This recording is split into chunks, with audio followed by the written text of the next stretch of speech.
प्यारी सात संगत जी, राधा स्वामी जी। संगत जी, आज 14 फरवरी दिन शनिवार को बाबा जी ने संगत के साथ शाम को 4 बजे ब्यास में सवाल जवाब किए। जब बाबा जी हजूर जी के साथ स्टेज पर पधारे तो सबसे पहले 2 शब्द गाए गए। पहला शब्द था मेरे हाल का मरहम तू, दूसरा शब्द था जैसा सदगुरु सुनीदा। इसके बाद प्रश्न उत्तर की शुरुआत हुई जी। सबसे पहले एक लड़के ने बाबा जी से सवाल किया। कहा, बाबा जी मेरी शादी हो गई है, मैंने अपनी मर्जी से शादी की थी, मैंने ऐसा क्या कर्म कर दिया कि मेरी माँ ने मुझे घर से निकाल दिया। बाबा जी ने बड़े ही शांत भाव से कहा कि बेटा, ये सब कर्मों का लेखा जोखा है, जैसे कर्म करते हैं वैसे ही फल भोगना पड़ता है। लड़के ने फिर कहा कि बाबा जी आप कहते हो जैसी करनी वैसी भरनी, फिर मैं इतना दुखी क्यों हूं? क्या मैंने इतना बुरा कर्म किया है जो मैं इतना बीमार रहता हूं? तो बाबा जी ने फरमाते हुए उत्तर दिया कि बेटा, ये सोचने की बात है। अगर तू मान ले थोड़ा बीमार रहता है, लेकिन तू हमेशा यही सोचा कर कि मैं ठीक हूं। फिर बाबा जी ने आगे फरमाया कि बेटा, अगर हम ऐसा सोचेंगे कि मालिक की हम पर बहुत बड़ी बख्शिश है तो हम हंसते हंसते सब सह लेंगे, और अगर शिकायत करेंगे तो फिर हमसे सहा नहीं जाएगा। कर्मों का हिसाब तो हमें देना ही पड़ता है, और जब मालिक की बख्शिश हो तो फिर किस बात की चिंता। इसके बाद बाबा जी ने हंसते हुए कहा, बीमारी की चिंता मत किया कर, अपनी बीवी की चिंता किया कर। अब जैसे ही बाबा जी ने ये बात कही, पूरी संगत हंसी से गूंज उठी जी। फिर लड़का कहने लगा कि बाबा जी मेरी पत्नी मुझे खिचड़ी बनाकर देती है, लेकिन वो डेरा ब्यास लंगर वाली खिचड़ी जैसी नहीं होती। फिर बाबा जी ने मुस्कुराकर कहा, तो तुझे अब यहाँ से भिजवा दिया करूं? ये सुनते ही संगत फिर जोर जोर से हंसने लगी थी जी। फिर लड़का कहने लगा कि बाबा जी मीठे पूड़े जैसे डेरे में मीठे चावल बनते हैं, वो भिजवा दिया करो। ये सुनते ही संगत फिर से हंसने लगी थी जी। फिर बाबा जी ने मजाकिया अंदाज में कहा, तू मीठे पूड़े खाएगा तो फिर दारा सिंह बन जाएगा। जब बाबा जी ने कहा कि मीठे पूड़े खाएगा तो दारा सिंह बन जाएगा, तो संगत ये सुनकर हंस हंस के लोटपोट हो गई थी जी। इसके बाद फिर आगे एक भाई ने बाबा जी से प्रश्न किया कि बाबा जी मेरे मन में हमेशा एक बेचैनी बनी रहती है, सब कुछ होते हुए भी, हर सुविधा मिलते हुए भी मन अशांत क्यों रहता है? तो बाबा जी ने फरमाते हुए समझाया कि बेटा, ये बेचैनी बनी ही रहेगी। जब आत्मा अपने असली घर की ओर तड़पती है तब मन में ऐसी व्याकुलता होती है, लेकिन हम क्या करते हैं, हम उस तड़प को समझने के बजाय दुनियावी वस्तुओं के पीछे भागने लगते हैं और अधिक पाने की इच्छा करने लगते हैं, परंतु संसार की वस्तुओं से कभी भी भीतर की संतुष्टि नहीं मिल सकती। जब परमात्मा और आत्मा का मिलन होगा तभी ये बेचैनी समाप्त होगी। फिर यही भाई कहने लगा कि बाबा जी जब मैं सिमरन करने बैठता हूँ तो नींद आ जाती है। आप कहते हो सिमरन करना चाहिए, पर नींद रोक नहीं पाता। अब ये सुनकर बाबा जी ने मुस्कुराते हुए फरमाया कि बेटा, जब सूरज उगेगा तो नींद तो आएगी ही। बाबा जी ने आगे फरमाया, हमें नींद से भी रस लेना चाहिए, घबराना नहीं चाहिए। भाई ने फिर कहा कि बाबा जी नींद ऐसे आती है कि पता ही नहीं चलता और सुबह हो जाती है। तो बाबा जी ने हंसते हुए कहा, नींद तो अच्छी आती है ना, तुझे तो शुक्र करना चाहिए कि महाराज जी ने हमें ऐसी नेमत दी है कि हमें गहरी नींद मिलती है, वरना लोग तो नींद के लिए दवाइयाँ खाते हैं और हमें तो ये मुफ्त में मिल रही है। हमारे तो पैसे भी नहीं लगते, सब कुछ बिना मूल्य के है। ये सुनकर संगत फिर से मुस्कुरा उठी जी। फिर इसके बाद आगे एक बहन ने बाबा जी से प्रश्न किया कि बाबा जी, ना तो मुझे इस जीवन में रहने की इच्छा है और ना ही दोबारा जन्म लेने की, मैं तो वापस सचखंड जाना चाहती हूँ। बाबा जी ने बड़े ही करुणामय स्वर में उत्तर दिया जी। बाबा जी ने कहा कि बेटा, मालिक ने यदि हमें किसी कार्य के लिए इस संसार में भेजा है तो हमें उस कार्य को पूरा करना ही है। बाबा जी ने आगे समझाते हुए फरमाया कि हमें सदैव मालिक की रज़ा में रहना चाहिए। फिर आगे इसी बहन ने विनम्रता से कहा कि बाबा जी, जब मुझे नामदान मिला था उस समय आपने मुझ पर बड़ी कृपा की थी। मुझसे एक भूल हो गई, मैंने वो बात किसी और से साझा कर दी। अब आप मुझ पर फिर से दया कर दीजिए। अब बाबा जी ने बड़े ही स्नेहपूर्वक उत्तर दिया जी। बाबा जी ने फरमाया कि बेटा, मालिक की दया कभी समाप्त नहीं होती। बात यह है कि हमें उसकी दया को अपने भीतर समेटना और संभालना सीखना है। जो हो गया उसे पीछे छोड़ दो, बीते हुए कल को भूल जाओ और आज पर ध्यान दो। अब अपना सारा समय भजन सिमरन को दो और अधिक से अधिक नाम का अभ्यास करो। फिर आगे एक भाई ने बाबा जी से सवाल किया कि बाबा जी, मेरी तो इतनी औकात भी नहीं कि मैं आपसे प्रश्न कर सकूं। मैं तो बहुत बड़ा गुनहगार हूँ। बाबा जी ने मुस्कुराकर एक पंक्ति कही जी कि अगर इंसान में कोई ऐब और गुनाह ही ना होते तो माफ़ी देने वाला माफ़ किसको करता। फिर बाबा जी ने आगे फरमाया कि बेटा, मालिक ने अवसर सभी को दिया है। अगर हम पूर्ण होते हैं तो इस संसार में जन्म ही क्यों लेते। हम अपूर्ण हैं, इसी कारण यहाँ आए हैं। हमें अपनी गलतियों से सीखना है। मालिक ने हमें सीखने के लिए भेजा है। जब हम सीखते हैं वही उसकी सबसे बड़ी बख्शिश है। फिर आगे इसके बाद एक भाई ने बाबा जी से प्रश्न किया कि बाबा जी, मेरी बहन बहुत लड़ती है। बाबा जी ने हंसते हुए कहा, यही बातें तो याद रहने वाली है। ये भाई फिर बोला, बाबा जी, वो मुझे मारकर चली जाती है। बाबा जी मुस्कुराए और कहने लगे, यही तो ज़रूरी है, तुम्हें पढ़नी भी चाहिए। ये सुनते ही पूरी संगत ठहाके लगाने लगी थी जी। फिर इसी भाई ने पत्नी की बात छेड़ दी। बाबा जी ने पूछा, पत्नी तो नहीं मारती? तो भाई बोला, नहीं बाबा जी, वो तो नहीं मारती। तो बाबा जी ने मजाकिया अंदाज में कहा तो संगत बहुत हंसने लगी थी जी। इसके बाद एक भाई ने बाबा जी से सवाल किया कि बाबा जी, दया कीजिए, मेरा साथ कभी मत छोड़ना। तो बाबा जी ने कहा, बेटा, माता पिता कभी बच्चों से अलग नहीं होते। असल में बच्चे ही माता पिता से दूर हो जाते हैं क्योंकि उनका ध्यान दुनिया की ओर चला जाता है। फिर आगे एक बहन ने बाबा जी से सवाल किया कि बाबा जी, मैं चाहती हूँ कि मेरा विवाह ऐसे घर में हो जहाँ पूरा परिवार सत्संगी हो और किसी और को ना मानता हो। तो बाबा जी ने उत्तर दिया।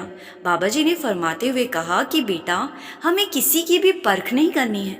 मालिक जो करेगा सही करेगा। ये ज़रूरी नहीं है कि हर सत्संगी अच्छा हो और जो सत्संगी नहीं वो सब बुरे हैं। मालिक एक है और सबका मालिक की भक्ति करने का तरीका अलग है। हमें ये नहीं सोचना कि वो सत्संगी नहीं है तो हमारी बराबरी का नहीं है। सब उसी एक की संतान है। हमें इंसान की इंसानियत देखनी है। सत्संगी गैर सत्संगी वाली दीवार नहीं खड़ी करनी है। फिर यही बहन कहने लगी कि बाबा जी, यहाँ एक 5-6 साल का एक बच्चा बैठा है, उसके लिए कुछ कह दीजिए। तो बाबा जी हंसते हुए कहने लगे कि बेटी, मैं तो अभी बड़ों को भी ही समझा रहा हूँ और वे भी पूरी तरह समझ नहीं रहे। बच्चों को मैं कैसे समझाऊँ। ये सुनते ही सारी संगत हंसने लगी थी जी। फिर इसके बाद एक बहन ने बाबा जी से सवाल किया। इस बहन ने निवेदन करते हुए कहा कि बाबा जी, यदि हम फरियाद करें तो हजूर जी के आगे करें या बाबा जी आपके आगे, हमें किसके सामने अरदास करनी चाहिए। तो बाबा जी ने मुस्कुराकर फरमाया कि बेटा, जिसके सामने जल्दी बात मान ली जाए उसी के आगे अरदास करनी चाहिए। जब बाबा जी ने ये कहा कि जो जल्दी मान जाए उसी के आगे अरदास करो, तो पूरी संगत ठहाके मार मार कर हंस पड़ी थी जी। फिर आगे एक भाई ने बाबा जी से सवाल किया। ये भाई भावुक होकर बहुत रोने लगे और कहने लगे कि बाबा जी, मेरी तो कोई औकात ही नहीं है।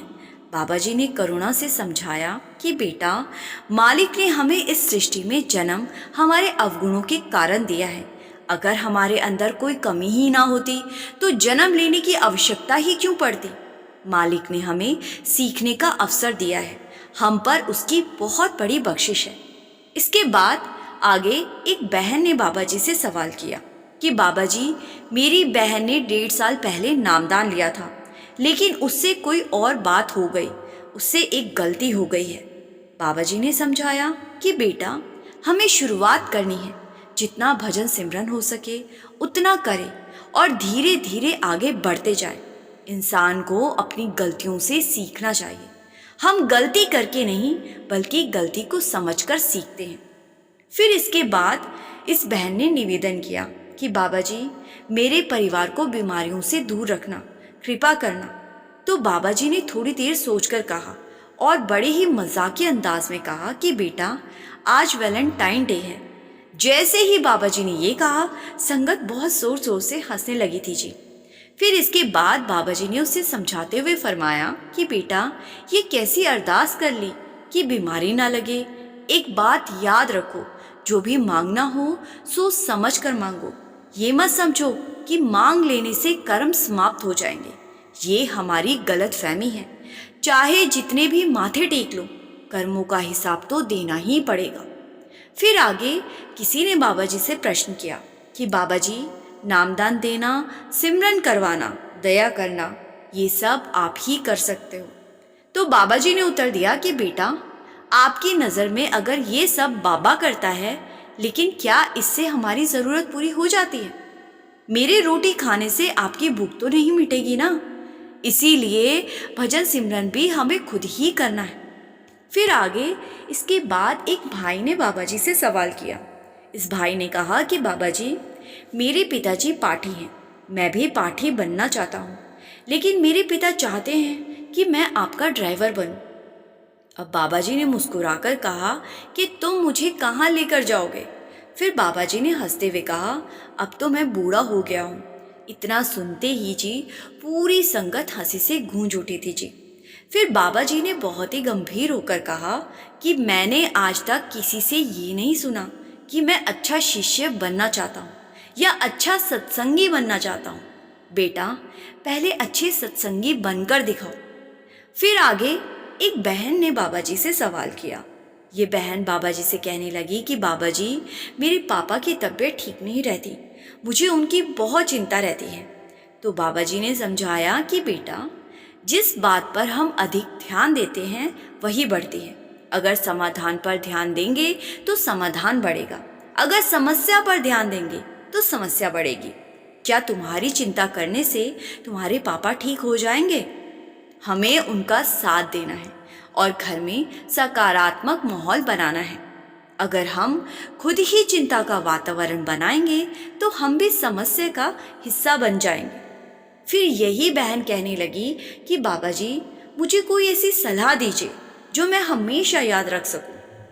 तो बाबा जी ने कहा कि बेटा, मैं जो रोज़ सत्संग में समझाता हूँ वही सबसे बड़ी सलाह है। फिर इस बहन ने कहा कि बाबा जी, कोई खास सलाह दे दीजिए। तो बाबा जी ने कहा, जो सलाह सत्संग में दी है पहले उसे पूरा करो। तो ये बहन बोली, वो भी करूँगी। तो बाबा जी ने हंसते हुए कहा, अच्छा, पहले वो तो करो, फिर मैं और सलाह दे दूँगा। लेकिन वो लड़की फिर जिद करने लगी कि मुझे आप आज ही सलाह दीजिए। फिर बाबा जी ने मजाकिया लहजे में कहा, ऐसा करो, जल्दी से शादी कर लो और घर वालों का सत्यानाश कर दो। ये सुनते ही संगत बहुत हंसी थी जी। बहन तुरंत कहने लगी कि नहीं बाबा जी। तो बाबा जी ने कहा, देखो, मैं जो सलाह देता हूँ तुम मानती नहीं हो, तुम वही सुनना चाहती हो जो तुम्हें अच्छा लगे। इतना कहते ही संगत जोर जोर से हंसने लगी थी जी। फिर यही बहन कहने लगी कि बाबा जी, मेरी दीदी के लिए कोई अच्छा रिश्ता ढूंढ दीजिए। बाबा जी ने हंसते हुए कहा, बस अब यही कमी रह गई थी। अब मैं लड़के लड़कियां ढूंढूं, क्या मैं मैरिज ब्यूरो खोल लूं? जब बाबा जी ने ये कहा तो संगत फिर से बहुत ठहाके मार मार कर हंस पड़ी थी जी। पूरा पंडाल हंसी के ठहाकों से गूंज उठा जी। फिर बाबा जी ने आगे कहा, मैंने तो अपने लिए भी नहीं ढूंढा, तुम्हारे लिए कहाँ से ढूंढूं? फिर इसके बाद एक भाई ने बाबा जी से प्रश्न किया कि बाबा जी, यदि किसी व्यक्ति की मृत्यु नामदान मिलने से पहले हो जाए तो क्या उसे भी मालिक से मिलने का अवसर मिल सकता है? तो बाबा जी ने बड़े ही प्रेम पूर्वक उत्तर दिया जी। बाबा जी ने फरमाया कि बेटा, यदि मालिक ने किसी को जन्म दिया है तो उसे अवसर भी अवश्य दिया है। बात यह है कि हम उस अवसर की कितनी कद्र करते हैं ये हमारे हाथ में है। फिर आगे किसी ने कहा कि बाबा जी, एक बहन ने बताया, मेरी बहन ने नाम लिया है। वो कहती है कि वो 5 मिनट सिमरन करके धुन में बैठ सकते हैं। तो बाबा जी ने कहा कि बेटा, ये मन की एकाग्रता की बात है। हमारे भीतर एकाग्रता कम होती है, इसीलिए हम सिमरन का अभ्यास करते हैं। यदि उन्हें धुन सुनाई देती है तो वो अवश्य बैठ सकते हैं। फिर आगे एक बहन ने बाबा जी से सवाल किया। कहा, बाबा जी, जब लोग हमें गलत बातें कहते हैं तो हमारा मन डगमगा जाता है। अब बाबा जी ने फरमाते हुए समझाया कि किसी के गुस्से से हमें क्या लेना देना, लोग हमारे बारे में क्या सोचते हैं इस पर हम क्यों ध्यान दें। हमें तो स्वयं को संभालना है और अपनी ओर से सही बने रहना है। फिर यही बहन कहने लगी कि बाबा जी, हम 4 भाई बहन हैं, हम पर दया बनाए रखना। तो बाबा जी ने कहा, बेटा, यहाँ मांगने की ज़रूरत नहीं है, यहाँ अपनी करनी से प्रकट करना है। मांग मांग कर नहीं, बल्कि अपने आचरण से दिखाना है। फिर इसके साथ बाबा जी ने ये पंक्तियाँ भी कही जी। तुझ बिन और कुछ मंगना, सब दुखा दे दुख, दे नाम संतोखिया, उतरे मंदी बुख। फिर आगे एक बहन ने बहुत ही भावुक होकर बाबा जी से सवाल किया। कहा, बाबा जी, मेरी झोली भर दो। बाबा जी ने उत्तर दिया कि बेटा, मांगने की नहीं, संभालने की ज़रूरत है। जो कुछ मालिक ने दिया है उसका शुक्र करना और उसकी कद्र करना सीखो। इसके बाद एक भाई ने बाबा जी से सवाल किया कि बाबा जी, हमारे सेंटर में आइए और दया कीजिए। तो बाबा जी और हजूर जी, आप दोनों आइए। तो बाबा जी मुस्कुराकर कहने लगे कि अगर मैं अकेला आ गया तो क्या मुझे अंदर नहीं घुसने दोगे। तो ये भाई कहने लगा, नहीं बाबा जी, आप दोनों आइए। बाबा जी ने हंसते हुए कहा कि अच्छा, मतलब तुम्हें हम दोनों ही अच्छे लगते हैं। फिर बाबा जी ने मुस्कुराते हुए कहा, मेरी और हजूर जी की तो हंसी की हंसों की जोड़ी है। हंसों की जोड़ी हमेशा साथ ही होनी चाहिए। ये सुनते ही पूरी संगत फिर से खिलखिलाकर हंस पड़ी जी। फिर आगे इसके बाद एक बहन ने हजूर जी से सवाल किया। उसने हजूर जी के सामने भावुक होकर कहा कि बाबा जी, मैं आपसे एक निजी प्रश्न पूछना चाहती हूँ। मेरे पति के साथ मेरा झगड़ा हो गया था और उस कारण मैं अपना बच्चा अपने पास नहीं रख सकी। अब मुझे बहुत पछतावा है और मैं लगातार रोती रहती हूँ कि मैंने अपना बच्चा क्यों दे दिया। मैं चाहती हूँ कि मेरा बच्चा मुझे वापस मिल जाए। अब बाबा जी ने बड़े प्रेम से समझाया कि बेटा, ऐसे मामलों में बड़ों को बीच में बैठाकर शांति से बात करनी चाहिए। इस तरह की बातें सबके सामने कहने की आवश्यकता नहीं होती। आप परिवार के बुजुर्गों को साथ बिठाकर आपस में बैठकर समाधान निकालिए। फिर बाबा जी ने आगे कहा कि हम बहुत सी चीज़ें चाहते हैं, लेकिन हर इच्छा को पूरा करने के लिए सही तरीका अपनाना ज़रूरी होता है। बुजुर्गों से बात करो और आपस में समझौता करो। फिर आगे एक बहन ने बाबा जी से सवाल किया। इस बहन ने बाबा जी से कहा कि बाबा जी, मुझे बहुत डर लग रहा है। बाबा जी ने पूछा, किससे डर लग रहा है? तो ये बहन कहने लगी, आपसे ज़्यादा हजूर जी से डर लगता है। इतना सुनते ही बाबा जी कुछ पल चुप हो गए। हजूर जी मुस्कुरा दिए और पूरी संगत जोर जोर से हंस पड़ी जी। बाबा जी ने मुस्कुराकर कहा, मैं तो बड़ा स्वीट हूँ। तो बहन हंसते हुए कहने लगी, नहीं बाबा जी, आप स्वीट नहीं, आप तो सनी देओल हो।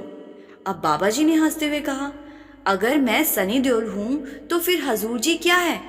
ये सुनते ही संगत फिर से हंसने लगी थी जी। फिर ये बहन हंसते हुए कहने लगी कि बाबा जी, हजूर जी तो फिर शाहिद कपूर हुए। अब जैसे ही उसने कहा कि आप सनी देओल हो और हजूर जी शाहिद कपूर, तो पूरी संगत फिर से ठहाके मार मार कर हंसने लगी थी जी। फिर बाबा जी मुस्कुराकर कहने लगे, फिर तो मेरी और हजूर जी की हीरोइन भी मिसिंग है। इतना कहते ही संगत इतनी जोर से हंसी कि मानो पूरा पंडाल गूंज उठा हो।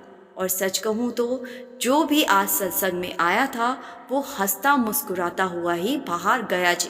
संगत जी, अब मैं आपको एक ऐसी सच्ची घटना सुनाने जा रही हूँ जो उन संगत के बहुत काम आ सकती है, जो अक्सर सत्संगों में भी जाते हैं और पंडितों ज्योतिषों के पास भी जाते हैं जी। ये सच्ची घटना दो इंसानों की है। ये दोनों करीबी दोस्त थे और इन दो घनिष्ठ मित्रों ने मिलकर एक छोटा सा व्यापार आरंभ किया था जी। परिश्रम और आपसी समझदारी के बल पर उनका काम धीरे धीरे बढ़ने लगा। समय के साथ दोनों ने आपसी सहमति से ये निर्णय लिया कि अब वो अपना अपना काम अलग अलग संभालेंगे। इस फैसले के पीछे ना तो कोई विवाद था, न मन मुटाव और ना ही किसी प्रकार की कड़वाहट। उनका अलग होना केवल व्यवहारिक कारणों से था। इसका उनकी मित्रता या पारिवारिक संबंधों पर कोई असर नहीं पड़ा जी। वो पहले की तरह ही एक दूसरे के सुख दुख में साथ खड़े रहते थे, जैसा कि जीवन का नियम है। व्यापार में कभी लाभ तो कभी हानि होती ही रहती है। उतार चढ़ाव हर व्यवसाय का हिस्सा होते हैं जी। परंतु दुर्भाग्यवश उन्हीं दो मित्रों में से एक सत्संगी पुरुष, जिसका नाम हरकमल था, उसको व्यापार में अचानक से भारी नुकसान होने लगा। एक के बाद एक घाटे ने उसे भीतर से तोड़ दिया। हरकमल पहले बड़ा नियमबद्ध जीवन जीता था जी। प्रतिदिन भजन सिमरन करता, नाम का अभ्यास करता और सद्गुरु पर पूरा विश्वास रखता था जी। किंतु जब व्यापार में निरंतर हानि होने लगी तो उसका मन धीरे धीरे भजन बंदगी से हटने लगा। चिंता, भय और निराशा ने उसके हृदय में जगह बना ली। नुकसान की पीड़ा इतनी बढ़ गई कि वो भीतर ही भीतर टूटने लगा जी। उसके मित्र ने जब उसकी ये दशा देखी तो एक दिन उससे बोला, हमारे पंडित जी बहुत ही विद्वान हैं, उन्हें गहरा ज्ञान है, वो किसी के साथ छल कपट नहीं करते, वो ज़रूर तुम्हें कोई उपाय बता देंगे। मेरा काम भी अच्छा चल रहा है और हम समय समय पर उनसे पूजा पाठ करवाते रहते। तुम भी एक बार उनके पास जाकर देखो, शायद वो कोई रास्ता निकाल दे। संगत जी, ऐसे कठिन समय में अक्सर हम सत्संगी लोग भी डगमगा जाते हैं। हमारी आस्था कमज़ोर पड़ने लगती है और विश्वास अपने सद्गुरु से हटने लगता है। जब ऐसा होता है तो हमारे परम मालिक को अत्यंत पीड़ा होती है। फिर भी सद्गुरु हमें कभी त्यागते नहीं हैं। वो हमें दोबारा सही मार्ग पर लाने के लिए किसी ना किसी रूप में प्रयास करते रहते। हरकमल अपने मित्र की बात मानकर पंडित जी के पास पहुंचा। पंडित जी वास्तव में बड़े ज्ञानी और सच्चे पुरुष थे। वो किसी भी प्रकार के पाखंड में विश्वास नहीं रखते थे और हर व्यक्ति को केवल सत्य और सही मार्ग ही बताते थे। हरकमल ने अपने व्यापार में हुए नुकसान की पूरी कहानी विस्तार से पंडित जी को सुना दी। पंडित जी ने ध्यानपूर्वक उसकी सारी बातें सुनी। इसके बाद उन्होंने हरकमल से कहा, अपना हाथ दिखाओ। हरकमल ने श्रद्धा से अपना हाथ आगे बढ़ा दिया जी। पंडित जी ने कुछ क्षण उसके हाथ को देखा और फिर मुस्कुराकर कहने लगे, तुम्हारे ऊपर तो किसी बहुत ही पहुंचे हुए संत महात्मा की विशेष कृपा है। तुम किस बात से घबरा रहे हो? तुम व्यर्थ ही इन उलझनों में फंस रहे हो। तुम्हारे सद्गुरु तो हर समय तुम्हारे साथ है, तुम्हारे अंग संग रहते। फिर पंडित जी ने उसे दृढ़ स्वर में कहा, आज के बाद तुम्हें किसी के पास हाथ दिखाने की कोई आवश्यकता नहीं है। तुम्हारी किस्मत में तो एकदम बर्बाद होना लिखा हुआ है। तुम परिवार सहित सड़क पर आने वाले थे, लेकिन ये सब तुम्हारे गुरु की ही मौज है, जो थोड़े बहुत घाटे दिलवा कर ही तुम्हारे कर्मों को कटवा दिया। तुम बस अपने गुरु पर विश्वास रखो। अब हरकमल ने विनम्रता से पंडित जी से कहा कि आप बार बार यही कह रहे हैं कि मुझे अपने गुरु की शरण में रहना चाहिए, लेकिन यदि मेरी किस्मत में नुकसान लिखा है तो वो तो होकर ही रहेगा, और जो पिछले जन्मों या इस जीवन के कर्म हैं उनका फल तो मुझे भोगना ही पड़ेगा। गुरु के साथ रहने से क्या मेरे कर्मों का लेखा जोखा बदल सकता है? अब जी पंडित जी ने बड़े शांत भाव से उत्तर दिया, ये बिल्कुल सत्य है कि मनुष्य को वही मिलता है जो उसकी तकदीर में लिखा होता है। लेकिन जब कोई जीव किसी पूर्ण सतगुरु या पहुंचे हुए संत महात्मा से नामदान ले लेता है तो सदगुरु की कृपा से उसके कर्मों की गति ही बदल जाती। उसके बुरे कर्मों का फल बहुत कम हो जाता है और उसके अच्छे कर्मों का फल कई गुना बढ़ जाता है। संत कर्म बदल तो नहीं सकते, लेकिन हल्के जरूर कर सकते। और तुम्हारे गुरु ने तुम्हारे बहुत ही भारी कर्मों को बहुत हल्का कर दिया है। इतना हल्का कि अगर तुम ये जान जाओ कि तुम जो वास्तव में भोग रहे हो और जो तुम्हें भोगना था, तो तुम अंदर तक हिल जाओगे। आज जो कुछ तुम भोग रहे हो वो तो तुम्हारे पिछले कर्मों के आगे कुछ भी नहीं। तुम्हें पिछले जन्म में एक इतना भारी कर्म किया था, अगर उसका हिसाब पूरा देना पड़ जाए तो तुम सह ना पाते। तुम्हें अपने गुरु का शुक्र करना चाहिए, जो गुरु ने सब कुछ आसानी से ही खत्म करवा दिया। अब ये जो व्यापार में घाटे हुए हैं, इनसे घबराने के बजाय फिर से मेहनत करो, फिर से व्यापार बनाओ, मालिक साथ जरूर देगा। अब ये सुनकर हर कमल के मन में आश्चर्य हो। उसने कहा, ये कैसे संभव है कि गुरु कर्मों को हल्का कर देते हैं? तो पंडित जी ने उसे एक सरल उदाहरण देकर समझाया। मान लो तुम बाजार में एक साधारण सी कमीज खरीदने जाओ। बताओ उसकी कीमत क्या होगी? हरकमल ने उत्तर दिया कि 4 या 500 रुपए के आसपास। तो पंडित जी मुस्कुराए और कहने लगे, अब सोचो, वही कमीज अगर किसी बहुत बड़े और प्रसिद्ध ब्रांड का नाम लगाकर बेचती जाए तो उसकी कीमत कितनी हो जाएगी? हरकमल ने तुरंत उत्तर दिया, फिर तो उसकी कीमत हजारों में पहुंच जाएगी। तब पंडित जी ने समझाते हुए कहा, बस यही बात मैं तुम्हें समझाना चाहता हूँ।